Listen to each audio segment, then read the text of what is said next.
Saya punya satu minuman namanya Sinom, ya. Mereknya Mitra Sari. Terus saya buat kompetitor lagi namanya Sari Sinom. Saya buat lagi kompetitor namanya Mandasari, dan terakhir namanya Indofresh. Sehingga apa?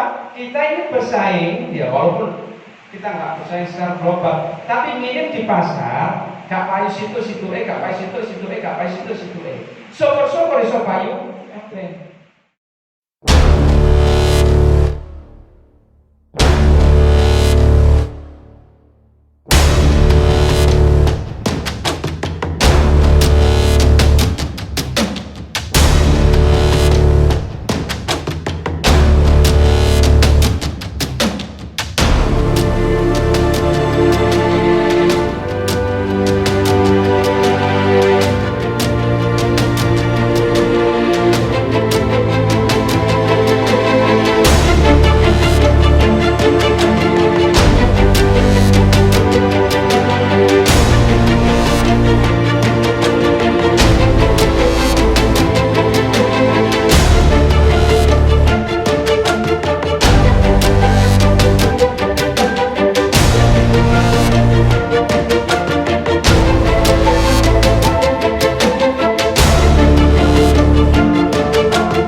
Assalamualaikum warahmatullahi wabarakatuh.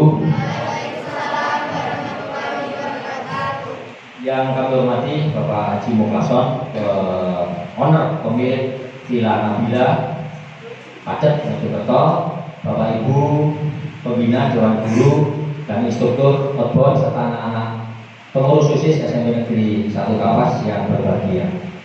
Pertama, mari kita selalu membacakan puji syukur dari Allah SWT karena sampai hari ini kita masih diberikan rahmat taufik hidayahnya sehingga kita bisa melakukan kegiatan insya Allah mulai dari pertama sampai terakhir nanti dalam keadaan selamat, sukses, bahagia dan selalu dalam lindungannya. Amin.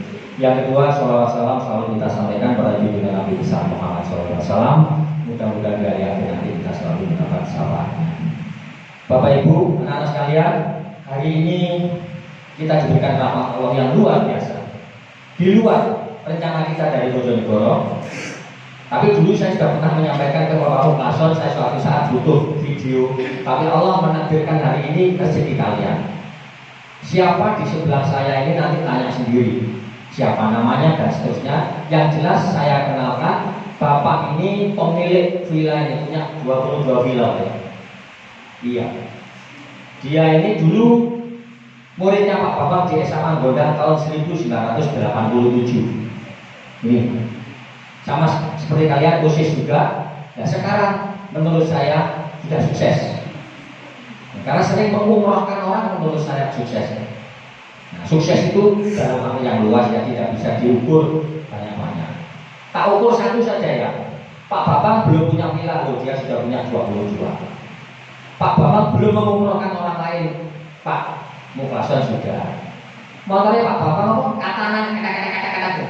Motornya Pak Muklason ini 1 M lebih. Loh, saya sebenarnya di murid kayak sampean nanti dibeli. Saya kira itu sebelumnya saya mohon maaf sekaligus terima kasih Pak Haji Muklason sudah diberi kesempatan. Mudah-mudahan anak-anak kami nanti mempunyai nasib yang lebih baik dari Bapak Ibu gurunya dan bisa termasuk mengikuti jejaknya Pak Muklason.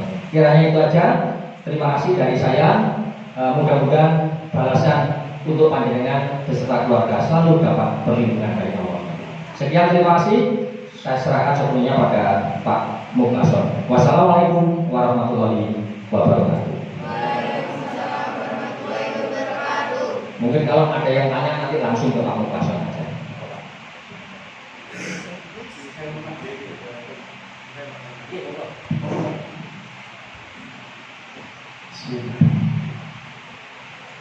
Assalamualaikum warahmatullahi wabarakatuh. Waalaikumsalam warahmatullahi wabarakatuh. Bismillahirrahmanirrahim. Alhamdulillahirabbil alamin wassalatu wassalamu sayyidina wa maulana Muhammadin wa ala alihi wa sahbihi ajma'in, amma ba'du. Yang kami muliakan, kami hormati Bapak Bambang beserta guru yang lain. Alhamdulillah masih ganteng, masih sehat. Ya, ini perlu kita syukuri bersama. Yang kami hormati adik-adik SMP Negeri 1 Kapas Bojonegoro. Alhamdulillah bisa bertemu kembali di tempat kita ini. Mudah-mudahan semuanya sehat semuanya. Iya Mas ya.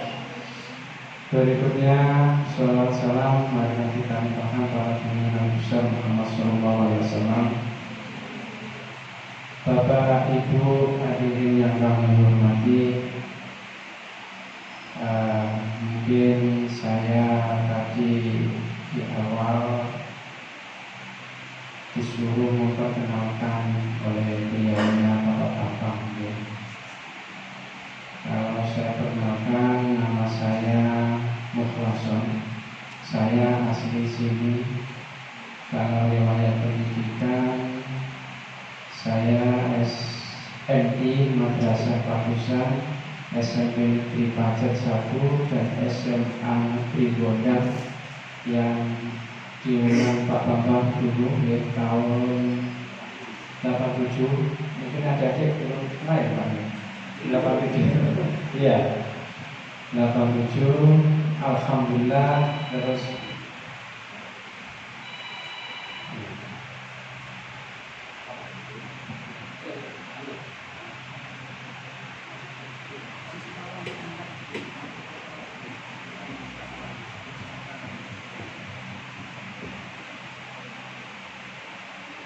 tadi beliaunya Pak Bambang ini dari dulu sampai sekarang koyok panjang, sedangkan sehat.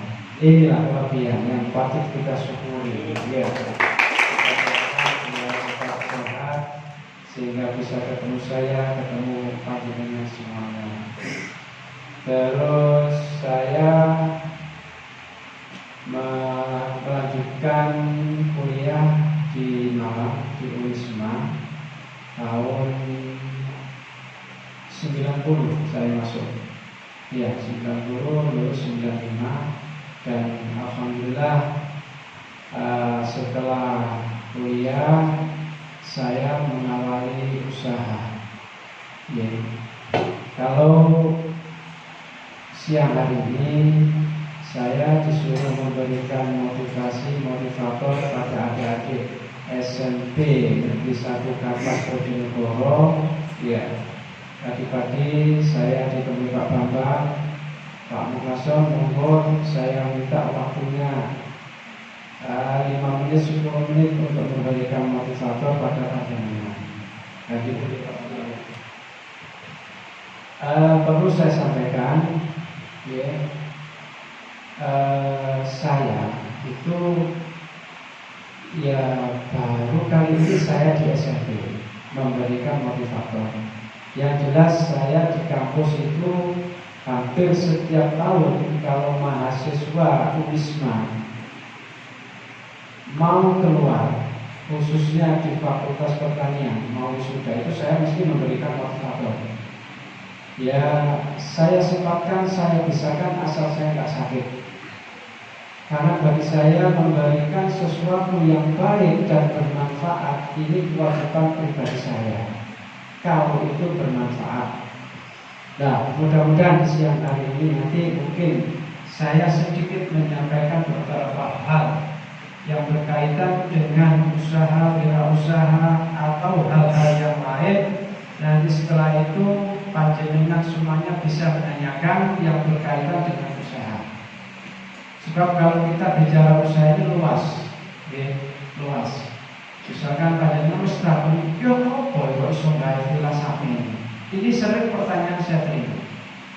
Pak Mukason yo opo biyen kok iso dadi ini? Saya sendiri juga nggak tahu kadang. Nah, yo opo ya saya bisa seperti ini? Cuman ada beberapa hal yang perlu kita sampaikan sehingga sampai ini punya keinginan keras untuk usaha, walaupun bukan usaha villa. Yang namanya usaha itu luas, bisa jualan, bisa macam-macam lah, sesuai dengan kondisi lingkungan di rumah panjenengan masing-masing atau di daerah sampean masing-masing. Kan ya. Yang pertama perlu saya sampaikan, mengawali usaha itu tidak harus dari besar dulu. Saya ini termasuk dari nol, Pak. Dari nol. Saya dari keluarga petani desa yang tahun 90 sampai tahun 2000. Saya ini tani nyel. Tani nyel itu tani tulen. Bahasanya seperti itu. Tani tulen. Tani tulen. Mungkin ada beberapa adik-adik yang orang tuanya tani, mungkin sama dengan saya dulu. Tahun 2000 ya, saya berpikir ini, aku bahasa Jawa ya, pakai campur ya, biar panjenengan paham. Aku nok sawah terus, sorone kayak gini, sementara ekonomi, ini pemikiran saya itu, ekonomi tidak menentu, bahasanya tidak menentu gimana? Waktu itu pupuk mulai agak naik, tenaga kerja mulai naik, agak sulit. Terus kemajuan kita sudah menurun, daya beli kita sudah bersaingan, semuanya sudah. Kalau bahasa pertanian dulu di desa saya ini, lama kelamaan bahasanya nggak bisa diandalkan untuk pertanian. Lalu saya berpikir, oh berarti saya harus punya usaha. Saya ini pikiran saya gini, kalau orang-orang Cina punya pabrik, punya usaha maju-maju, punya rumah bagus, mobil bagus, ini tahun 2000 atau tahun sekitar 97-an sampai 2000 itu. Ya kalau aku sawah bisa butuh mobil bagus, bahasanya seperti itu. Bisa buat rumah bagus, bahasanya seperti itu. Akhirnya saya berpikir untuk melakukan usaha. Usaha yang pertama kita lakukan adalah kita membuat minuman kemasan. Ya, minuman kemasan. Ini mohon maaf, Aduh, saya tadi lupa.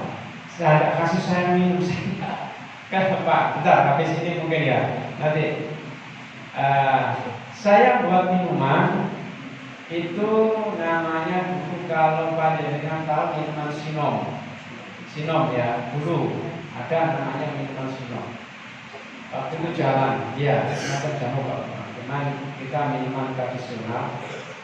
Jalan sampai karyawan saya itu tahun 2010 kurang lebih 100 orang. Saya belum punya villa. Saya bangun villa ini 2011 baru mulai bangun villa. Jadi saya buat minuman dari tahun 2000 sampai 2010. Terakhir saya tidak produksi ya, itu 2016. Karena saya lebih fokus ke villa. Karena apa kok minuman saya nggak produktif, nggak produksi? Karena sesuatu hal kompetitor kita banyak, besar-besar, maka manajemen kita lemah, marketing kita lemah, segala macam lemah, sehingga kita memutuskan sudah nggak produksi minuman, saya fokus ke villa. Alhamdulillah 2011 sampai sekarang kita sudah hampir 26 kalau nggak salah villa saya ini 26. Ini pun saya rintis dari nol, karena dari orang tua kita ya namanya orang desa, orang petani, tidak ada kayak pengusaha sukses ya. Kalau pengusaha sukses kan mesti turunnya ke anaknya, kan gitu ya. Iya, kalau kita beda, kita hanya merayap sendiri, berdiri sendiri. Orang tua hanya mengirim doa, mungkin waktu itu ya doanya, karena saya yakin di kawasan Pacet ini prospek sekali untuk membuat villa. Dan alhamdulillah sampai sekarang masih prospek. Bahasanya prospek itu produktif, bisa diterima di masyarakat, konsumsinya banyak,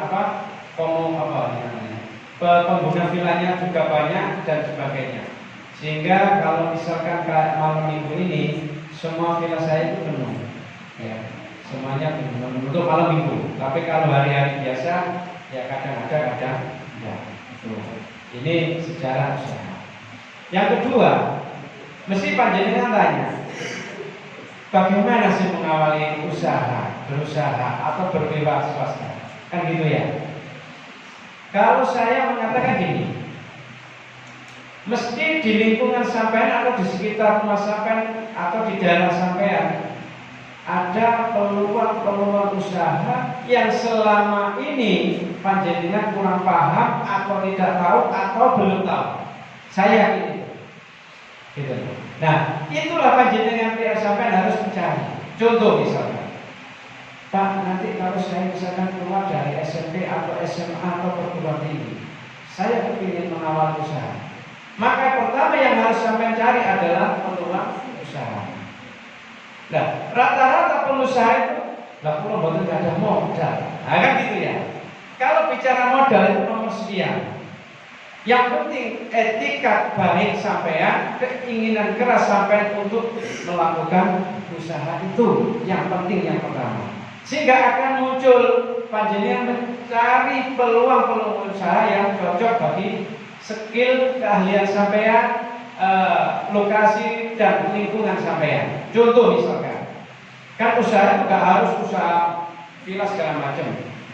Misal, Pak, saya bikin usaha kecil-kecil. Di lingkungan sampean cocok, misalkan ini, aku tak buka bengkel, aku tak buat warung, atau segala macam lah, atau industri segala macam. Ini kan bisa. Nanti kalau sudah jalan, sampai kita berpikir, mesti jenengan kepingin maju, kan gitu ya. Kalau sudah jalan 1 tahun, 2 tahun, jenengan pemikirannya sudah beda dengan yang pemikiran di awal. Pemikiran sampai aku saya oleh saya dua itu. Maka di situ pikiran kita akan berkembang mengikuti zaman sekarang. Apalagi sekarang sudah zaman teknologi teknologi ya, kita jual segala macam sudah bisa melalui HP segala macam. Kalau saya dulu nggak ada sih HP itu, ya ada masih juara, gitu ya, masih juara. Sehingga bahkan setelah dikembangkan, ya tinggal menunggu hasilnya sampai mengembangkan. Maka di situ akan muncul pemikiran, mesti punya kreatif, inovatif, ya kreatif dan seterusnya. Itu harus nanti bakso atau apa ya. Kalau bakso ini saya kemas pun sama, rasanya sama dengan bakso-bakso lain, tapi kemasannya beda. Ini jadi peluang kita untuk melakukan usaha. Kan contoh aja ini. Sama, saya minuman juga gitu dulu. Saya punya satu minuman namanya Sinom, mereknya Mitra Sari. Terus saya buat kompetitor lagi namanya Sari Sinom. Saya buat lagi kompetitor namanya Mandasari, dan terakhir namanya Indofresh. Sehingga apa? Kita ini bersaing, ya walaupun kita nggak bersaing secara global, tapi minim di pasar. Gak payu situ gak payu situ gak payu situ. Sopor iso payu, sampai misalkan buat bakso di rumah, misalkan bakso merek apa, gitu lah. Sehingga membuat orang itu penasaran untuk membeli bakso sampean. Bakso cap udah, bakso cap udah. Misalkan, tapi bakso cap udah tapi gak enak. Orang beli hanya satu kali toh, gitu loh. Satu kali terus nggak kembali, dan nggak kembalinya itu bawa efek. Misalkan, bakso kuda ternyata nggak enak. Tapi kalau dibalik, bakso kuda, merek kuda enak, saya yakin disebarkan ke temannya juga enak. Gitu. Nah sekarang teknologi kan sudah canggih, gitu. Ya, ini contoh aja. Nanti adik-adik bisa menanyakan segala macam. Ya. Jadi mencari peluang usaha ini juga penting. Usaha tidak harus bakso, tidak harus bengkel dan sebagainya. Gitu. Kalau misalkan adik-adik punya skill, Pak, saya harus nggak kepingin jadi pengusaha, saya kepingin jadi pegawai negeri atau kepingin jadi guru, monggo, itu pilihan sampean. Jangan sampai menciptakan usaha yang dimana usaha itu sampai nggak seneng, bertentangan sama hati nurani. Ini insya Allah sulit jalannya, sulit ya. Yang senang dengan kondisi sampean, yang sampean sukai, inilah yang kita jadikan nama usaha.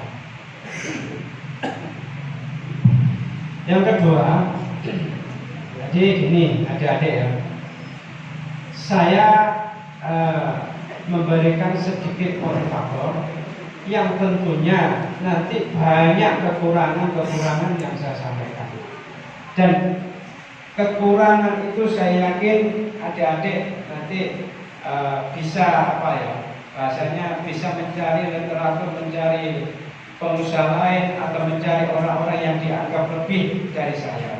Sebab kayak saya ini, mungkin saya punya kelebihan ini, tapi kekurangannya juga banyak, kan gitu ya. Dan usaha itu intinya seperti itu. Terus yang berikutnya mungkin modal yang perlu saya sampaikan. Modal ini mesti jadi pertanyaan. Pak, kalau saya kepingin mengawali usaha, tapi saya nggak punya modal, atau modalnya kita pas-pasan. Jadi gini, yang penting jalan dulu. Kalau misalkan sudah tahu produk kita jalan, sudah produk kita ini bisa diterima oleh konsumen, diterima oleh pasar, boleh panjangan nambah modal. Tetapi kalau misalkan belum bisa diterima oleh konsumen, ya saya sarankan jangan ditambah modal dulu. Nanti tambah modal, ya percuma muka diterima konsumen, produk kita nggak laku, jadi dengan suntik modal, ya eman-eman modalnya.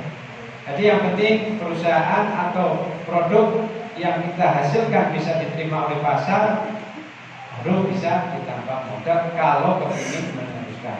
Beda dengan saya. Kalau saya ini semuanya nol, artinya modal kita tidak pernah kerjasama dengan bank berkaitan modal. Ini mungkin prinsip saya aja. Karena apa? Kalau kita pinjam modal di bank, ya sama dengan kita membesarkan bank. Bahasanya seperti itu. Kalau menurut saya, tapi orang lain juga pandangannya beda. Banyak pengusaha yang menggunakan uang bank segala macam. Kalaupun masih bisa tidak apa-apa. Kalau saya tidak bisa, terus terang. Karena saya pinjam uang bank, otomatis kita akan kembalikan lebih bunganya. Nah, belum tentu kita dapat hasil, tapi sudah ditarik pengembalian lebih. Nah, ini yang kadang kita mengalami kesulitan. Apalagi pas krisis-krisis tertentu, sehingga kita banyak kesulitannya. Yang berikutnya, adik-adik yang kami hormati, setelah modal mungkin wawasan, ya. Saya yakin adik-adik ini nanti semuanya akan melanjutkan ke SMA, karena jenjang sampai pendidikan ini masih tinggi, masih panjang. Mungkin nanti SMA ada yang melanjutkan dan ada yang tidak melanjutkan, kan gitu ya. Bagi yang tidak melanjutkan, mungkin panjenengan bisa mengawali usaha. Satu, bisa tanya ke mana-mana atau ke saya atau ke orang yang dianggap bisa. Karena jarang sekali Pak Bambang pengusaha memberikan gini itu jarang. Saya tahu jarang. Karena apa? Bagi orang-orang tertentu itu beda. Kalau saya senang, gitu loh. Ya, saya senang. Bukan berarti kok saya bisa enggak. Artinya apa? Kalau misalkan saya disuruh, bagi saya menurunkan sedikit ilmu, kalau ilmu itu bermanfaat kan bagi saya kebanggaan sendiri, gitu loh. Tapi bagi orang-orang Cina, ini kayaknya jarang yang memberikan, apalagi dipanggil SMA segala macam. Paling yang disuruh anak buahnya. Kalau misalkan itu, ya wis makilan. Karena bos-bos yang sudah pengusaha besar itu jarang mau ketemu dengan kita gitu loh. Paling yang disuruh anak buahnya. Setahu saya seperti itu. Saya aja masuk ke pabrik kiwi misalkan ya, pertama kali. Yang ditemui paling banter itu marketing. Dan marketing ini pun yang paling bawah. Oh gini ya. Sehingga saya berpikir, oh orang-orang seperti ini harusnya seperti ini. Ya tidak apa-apa, memang itu prosedurnya di sana. Tapi kali ini panjenengan bisa bertatap langsung dengan saya yang merupakan kebanggaan saya. Mudah-mudahan sedikit cerita yang saya sampaikan bisa menjadi motivasi panjenengan. Motivasi untuk melangkah ke depan lebih baik, lebih maju dan menjadi orang-orang yang sukses. Kalau saya tadi dikatakan oleh Pak Bapak, saya orang sukses. Suksesnya gimana? Ya mungkin pandangannya Pak Bapak, pandangan sampai saya punya milik segala macam sukses. Bagi saya biasa-biasa saja. Justru akan menjadi beban saya besok-besok di akhirat. Kalaupun dengan harta yang saya miliki, saya nggak bisa memanfaatkan semaksimal mungkin untuk kepentingan agama atau kepentingan yang lain. Ini jadi momok bagi saya. Makanya saya ingat saya harus biasa-biasa saja. Gitu loh. Artinya gimana ya? Kalau mungkin saya punya mobil bagus, itu hanya fasilitas saya untuk silaturahim begitu aja. Kalau saya niatnya seperti itu, tidak ada niat macam-macam. Karena dulu itu kalau kata kita ke pabrik Pak Bambang, kalau kita pakai mobil Alphard sama mobil yang biasa ini sudah beda Pak, tanggapannya pabrik. Iya. Sehingga makanya saya mau beli mobil bagus, salah satunya itu. Tidak ada pakai anak. Gitu. Jadi tahun 2010, ya, 2012, saya itu sudah pakai Alphard. Dan saya kalau rapat di kabupaten itu alhamdulillah, ya mungkin kepala desa yang paling bagus Pak tahun itu Pak. Iya. Bukan terbaik Pak. Cuman, ya mungkin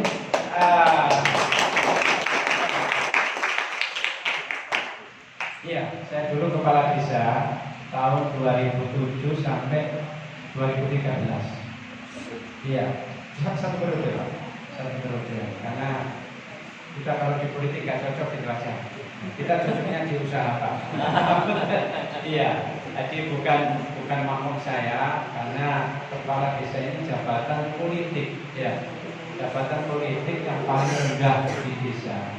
Jadi saya dulu itu pernah jadi kepala desa. Ya alhamdulillah ada ilmu-ilmu yang manfaat saya ambil, yang tidak manfaat yang kita tinggalkan.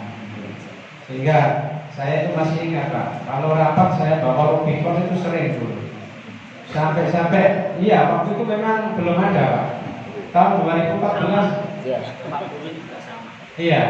Jadi saya dulu punya mobil Robicon, ya. Robicon itu kalau dulu itu sudah bagus, ya, sampai sekarang mungkin. Dan di Mojokerto mungkin saya nggak tahu ya, mungkin saya yang waktu itu kepala desa yang bawa Robicon itu. Jadi saya punya 2 Alphard sama Robicon itu dulu, ya sampai sekarang Robiconnya saya jual, tinggal Alphard aja. Dan tidak apa-apa, ini motivasi karena kita usaha, bukan koruptor, ya, bukan korupsi. Beda. Kalau kepala desa misalkan yang korupsi segala macam, ya wallahualam itu hak pribadi mereka.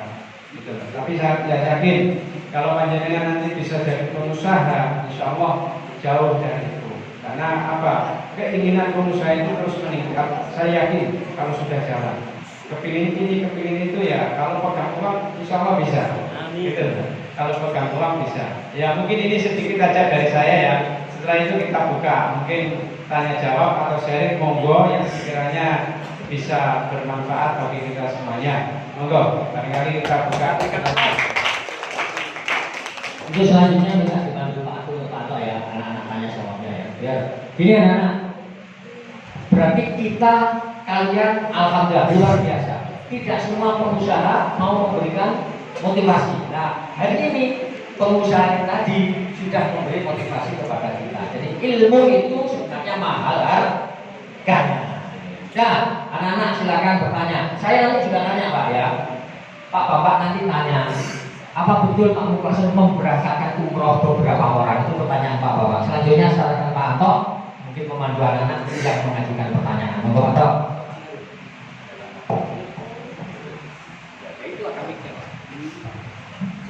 Baik, terima kasih Pak Bambang, Pak Muklason. Baik anak sekalian, kalian ini kan calon pemimpin masa depan. Silakan yang mau tanya siapa ini? Bila? Oh iya, oh iya, selalu mas saya. Kelas 9B. Perkenalkan, nama saya Desa Renata dari kelas 9B. Saya mau bertanya, berapa penghasilan villa dalam 1 bulannya? Dalam 1 bulan, dari sekian villa ke per 1 villa.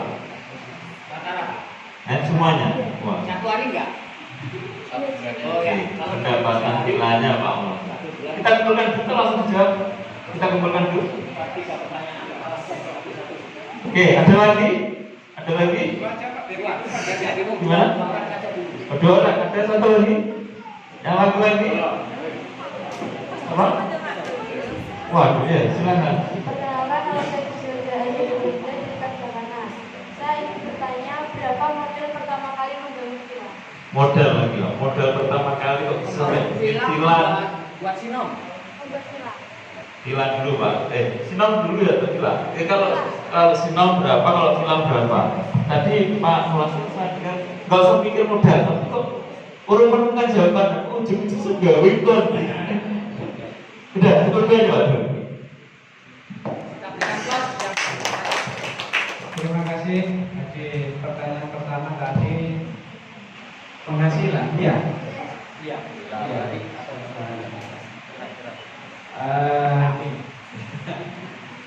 Ini saya jawab sesuai apa adanya ya.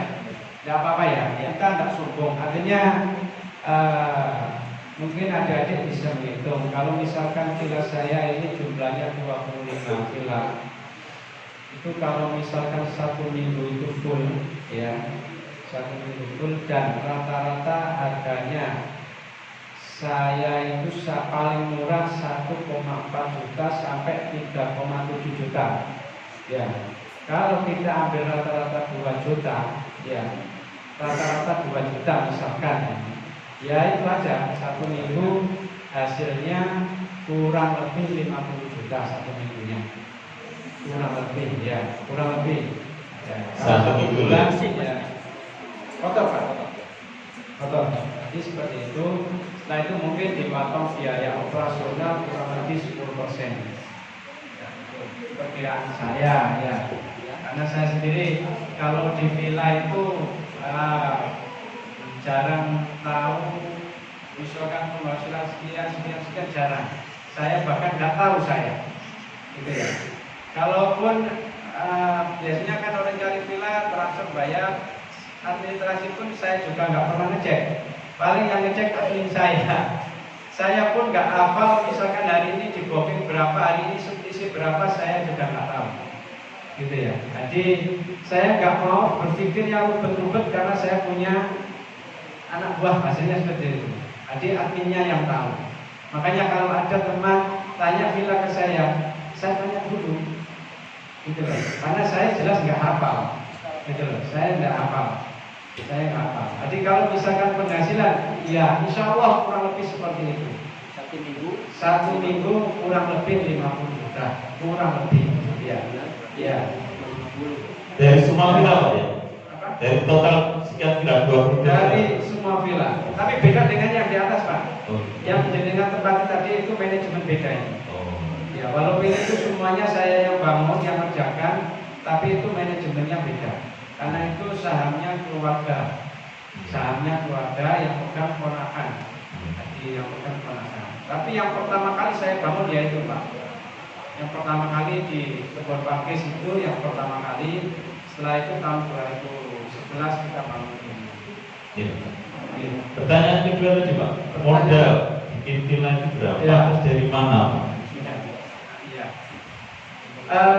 Kalau kita bicara modal, awalnya kita kan punya usaha minuman Sinom Pak.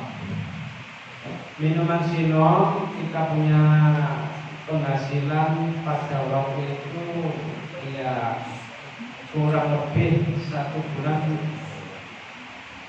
sekitar 100-an juta. Dari kamu Itu kalau kita kalau modalnya ya sedikit Pak, mungkin bisa 50 juta kurang lebih ya dulu, karena kita ini modal misalkan dari 50 juta terus berkembang gitu loh Pak. Jadi tidak langsung modal besar gitu enggak saya. Karena ya gitu, kita merintisnya dari nol. Mungkin aja nggak sampai 50 juta, nggak sampai. Karena pada waktu itu tahun sekitar 2000 penghasilan saya awalnya itu kita jual punya laku berapa dus gitu aja. Tapi dalam hati saya yakin kalau sekarang laku 2 dus, mungkin bulan depan bisa 10 dus, tahun depan bisa 100 dus. Karena saya ingin mengembangkan terus, gitu loh. Alhamdulillah juga berjalan seperti itu, gitu loh. Makanya kita usaha itu harus senang dengan produk yang kita buat. Gitu. Kalau marketing, pertama kita marketing sendiri, terus kita ambil marketing lain ya, karena ya marketing itu kan kita katakan pernah Pak, keliling pernah saya, keliling ke toko-toko pernah saya. Awal sekali saya, bahkan produk saya keliling sendiri belum normal, belum optimal, sudah saya jual waktu itu. Ya ini kesalahan saya. Pernah saya kirim ke toko 1 minggu, bagi satu-satu. Tolong Pak, dibagi satu-satu, ambilkan kurang tak? Ya. Jadi itu kita buat waktu itu yang penting yakin kita bahwa ke depan produk kita akan maju, itu ya. Kalau bicara modal itu kan relatif, ya, tergantung di bidang usaha kita masing-masing. Yang penting, panjenengan tadi saya sampaikan, kreatif, inovatif, dan mau mencari peluang yang benar-benar ada. Ini loh, peluang ini yang sulit. Jadi tidak semuanya orang bisa baca peluang, tidak semuanya. Gitu loh. Contoh aja di air panas, ya. Kalau saya baca peluang, bagus prospeknya ke depan. Orang lain juga seperti itu, tapi orang sini belum tentu bisa baca semuanya. Buktinya apa?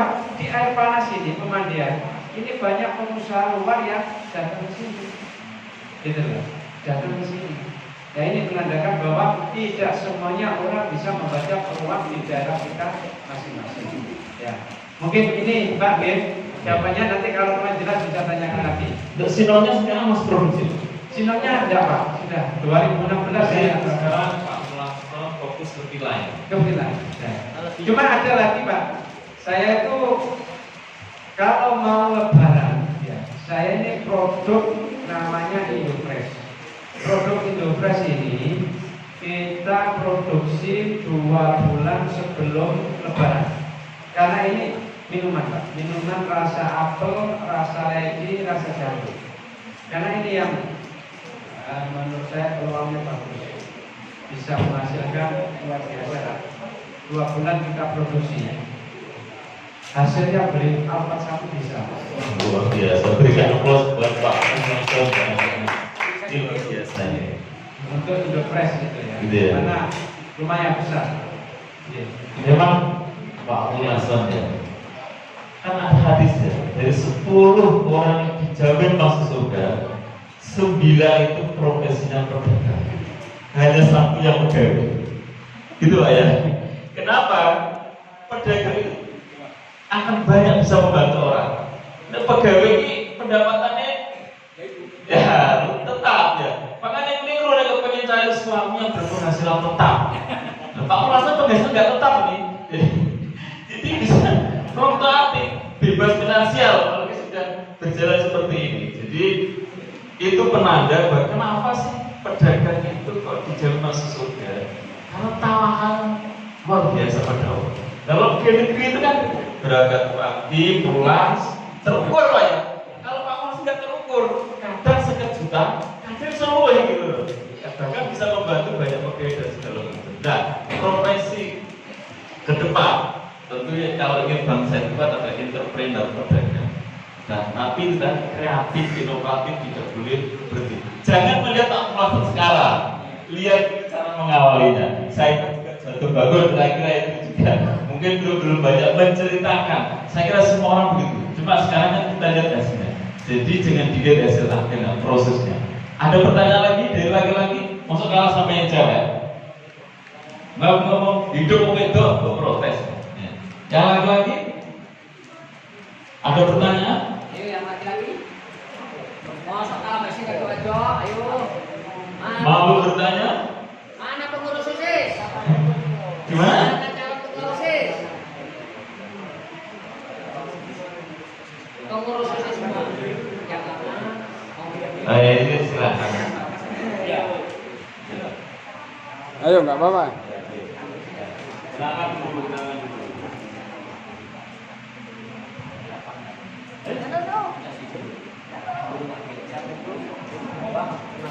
Yang keras. Nama, bukan nama. Berdiri mas.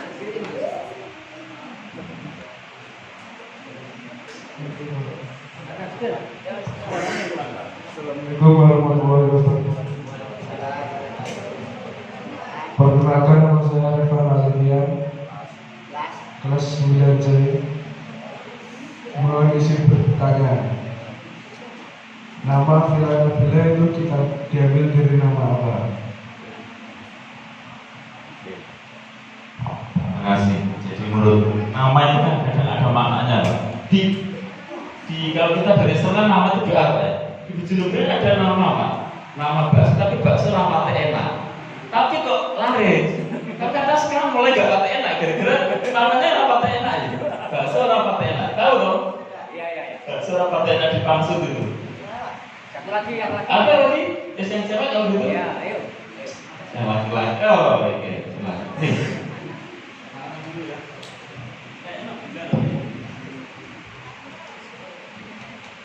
Perkenalkan, nama saya Sonia Sri Sulhani. Saya dari kelas 9D.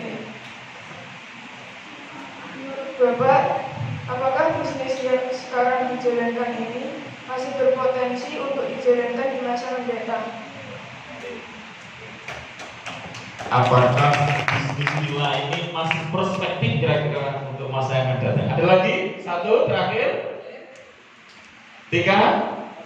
Aduh, 3 hanya memberikan senyuman tok aja. Bil? Kok bil? Begini, bil dah? Ada lagi? 8C?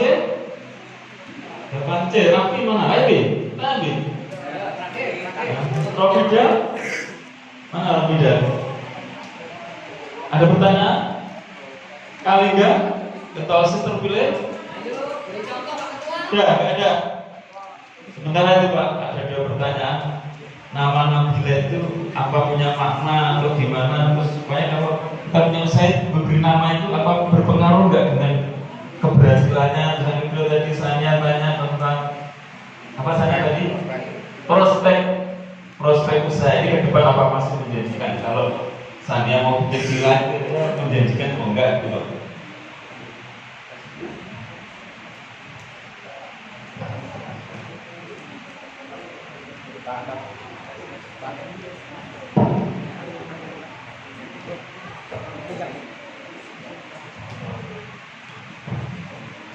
Terima kasih. Mungkin pertanyaan pertama tadi, kenapa kok namanya Nabila vilanya? Gitu ya.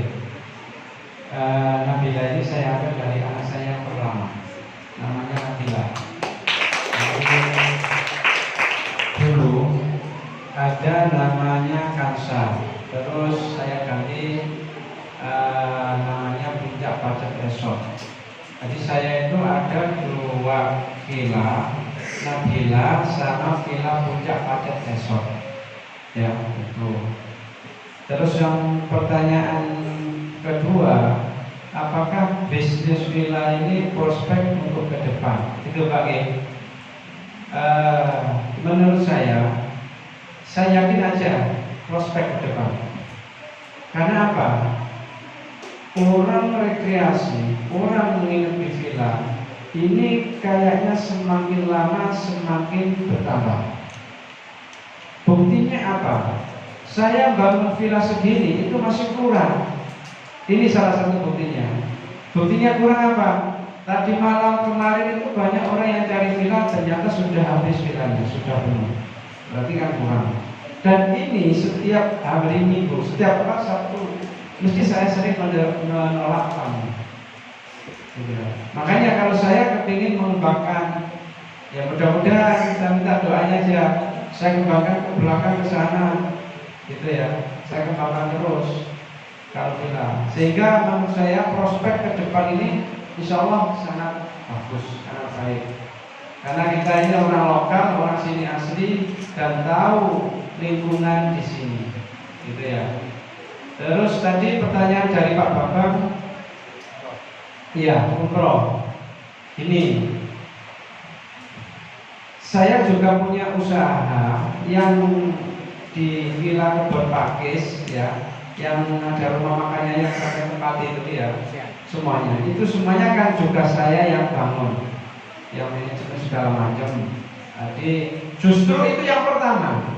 2004 saya mulai bangun rumah makan itu, terus 2007, 2008 saya bangun villa-villa dan sampai sekarang alhamdulillah sudah ada berapa itu ya, kurang lebih 6 atau 8 villa itu ya. Terus itu insya Allah nanti ke depan kita kembangkan lagi di atas karena lahannya masih sekitar 1 hektar lahannya. Itu karena di sini yang sulit memang cari tanahnya. Karena harga tanah sudah beda dengan 20 tahun yang lalu ya. Kalau 20 tahun yang lalu masih agak murah, kalau sekarang sudah luar biasa. Makanya nanti dari hasil semuanya yang di Lesean dan Villa Kebon Pakis ini, itu setelah kita buat untuk pengembangan, untuk investasi ke berikutnya, sisanya biasanya kita buat umroh. Dan umroh itu satu keluarga kita. Jadi sudah 2 kali kita melakukan umroh. Yang pertama orang 16, yang berikutnya orang 14 kalau nggak salah, 14. Jadi mungkin tahun ini tidak, mungkin tahun depannya lagi 2025 ini nanti kita umroh lagi. Jadi itu hasilnya di keluarga saya, tidak saya bagi uang, tapi saya buat untuk umroh bersama anak putunya. Bahasanya seperti itu. Gitu.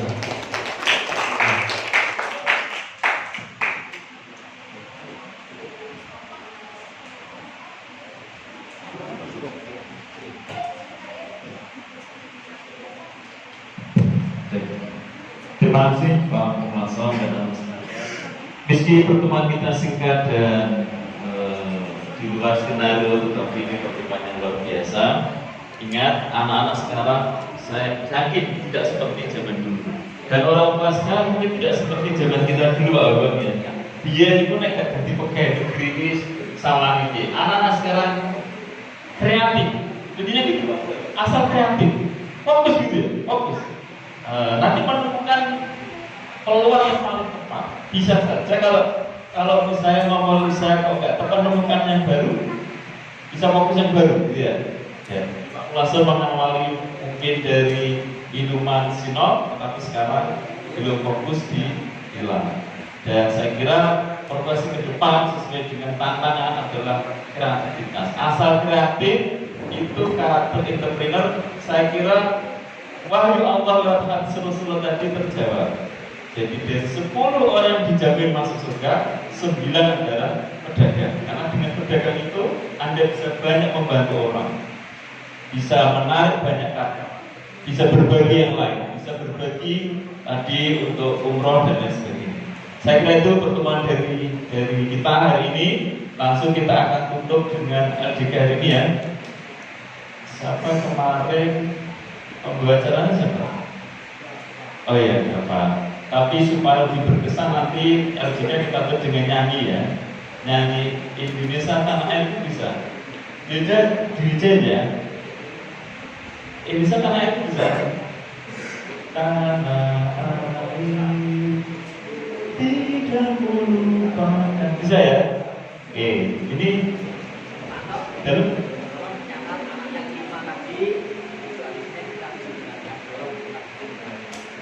oke, anak yang 5 Yesa, siapa tadi? Gisel, Revano, Sania, 4 ya? 4 ya betul? 4. Hari Senin dapat bonus tabungan tabungan. Besok Senin bawa tabungannya dapat bonus. Ya, karena bertanya itu kemampuan tersendiri. Cuma malu bertanya, tidak mau bertanya. Model itu cari malu bertanya, tidak mau bertanya. Malu kok disuruh tanya Bapak gitu Pak.